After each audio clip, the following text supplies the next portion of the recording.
Hello everyone, this is Priya. Welcome to economics Adda with Priya. आज हम लोग economic problem and its causes, आर्थिक समस्या और उसके कारण को समझेंगे। So let's begin. Economic problem, आर्थिक समस्या। अर्थव्यवस्था के सीमित संसाधन मानव की सारी आवश्यकताओं को पूरा नहीं कर सकते क्योंकि मानव की आवश्यकताएं असीमित हैं। इसका मतलब अर्थव्यवस्था में जो संसाधन है यानी जो रिसोर्स है वो बहुत सीमित है, जो लोगों का सारा ज़रूरत को पूरा नहीं कर सकता क्योंकि लोगों का जो ज़रूरत होता है वो अनलिमिटेड होता है।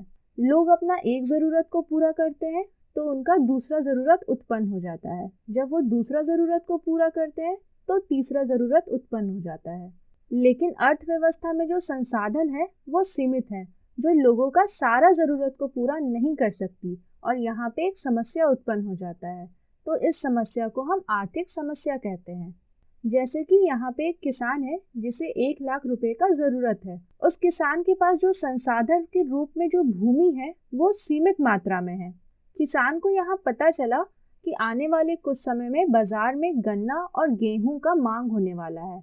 अगर वो अपने पूरे जमीन में गन्ना को लगाता है तो 10,000 रुपए का उसे फायदा होता है और अगर पूरे जमीन में गेहूं लगाता है तो उसे 15,000 रुपए का फायदा होता है। अब किसान यहाँ सोच में है कि कौन सा फसल को लगाए, लेकिन जो भी फसल को लगाएगा उसे बस 10,000 या 15,000 का फायदा होगा और जो उसके पास संसाधन है वो बहुत सीमित मात्रा में है। तो यहाँ पे किसान को समस्या हो रहा है और इस समस्या को हम आर्थिक समस्या कहेंगे। नेक्स्ट है काउजेज ऑफ इकोनॉमिक प्रॉब्लम, आर्थिक समस्या के कारण। आर्थिक समस्या के कुछ प्रमुख कारण हैं। पहला, असीमित आवश्यकता, सीमित संसाधन, चुनाव की समस्या, संसाधनों का वैकल्पिक उपयोग।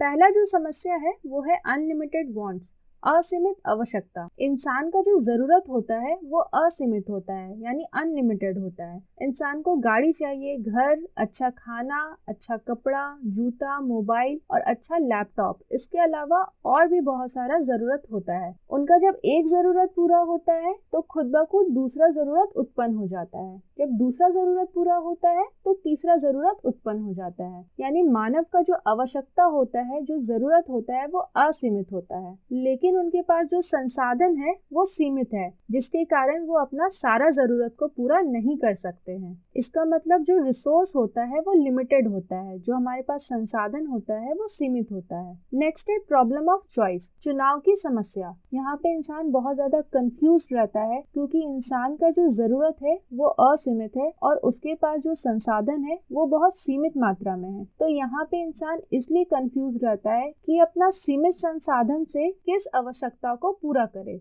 जैसे कि यहाँ किसान कंफ्यूज्ड है कि क्या लगाए भैया, कुछ समझ नहीं आ रहा। किसान को यहाँ समझ नहीं आ रहा कि अपना सीमित संसाधन में ये कौन सा फसल लगाए कि इसे लगभग 1 लाख रुपए के आसपास का फायदा हो। इसलिए किसान को यहाँ फसल को चुनने में समस्या हो रहा है। यानी चुनाव का समस्या तब उत्पन्न होता है जब हमारे पास जो संसाधन है वो लिमिटेड हो लेकिन हमारा जो आवश्यकता है वो अनलिमिटेड हो। आखिरी है अल्टरनेटिव यूज ऑफ रिसोर्स, संसाधनों का वैकल्पिक उपयोग। संसाधन न केवल सीमित होता है बल्कि उसका वैकल्पिक उपयोग भी होता है यानी अल्टरनेटिव यूज भी होता है। जैसे कि बिजली का उपयोग। बिजली का उपयोग हम लोग पंखा चलाने में, फ्रिज, टीवी या वॉशिंग मशीन चलाने में उपयोग करते हैं। मान लीजिए कि आपके घर बिजली कट हो जाता है और इन्वर्टर थोड़ा बहुत चार्ज रहता है, तो हमारे पास एक समस्या उत्पन्न हो जाता है कि इस संसाधन को हम किस काम के लिए प्रयोग करें। पंखा चलाने में, फ्रिज, टीवी या वॉशिंग मशीन चलाने में। इसका मतलब संसाधन सीमित है और सीमित संसाधन होने के अलावा इसका वैकल्पिक इस्तेमाल भी किया जा रहा है, तो यहाँ आर्थिक समस्या उत्पन्न होगा। कल का हमारा क्वेश्चन ऑफ द डे था, according to home economics is a positive science. किसके अनुसार अर्थशास्त्र एक वास्तविक विज्ञान है? Robbins, Alfred Marshall, Adam Smith, Samuelson. इसका सही आंसर रॉबिन्स है। आप लोगों में से बहुत सारे व्यूअर्स ने इसका सही आंसर दिया। आज का हमारा क्वेश्चन ऑफ द डे है, which of the following is the reason of economic problem? निम्नलिखित में से कौन आर्थिक समस्या का कारण है? Limited resource, unlimited wants, both A and B, none of these. सीमित संसाधन, असीमित आवश्यकता, ए और बी दोनों, इनमें से कोई नहीं। आप अपना आंसर कमेंट बॉक्स में लिखिएगा। नेक्स्ट वीडियो में हम लोग central problem of an economy, अर्थव्यवस्था की केंद्रीय समस्या को समझेंगे। अगर आप मेरे से कनेक्टेड रहना चाहते हैं तो मेरे फेसबुक और इंस्टाग्राम पेज को फॉलो ज़रूर कीजिएगा, लिंक डिस्क्रिप्शन में है। अगर आज का क्लास आप लोगों को अच्छा लगा तो मेरे चैनल को लाइक, शेयर और सब्सक्राइब ज़रूर कीजिएगा। Thank you everyone.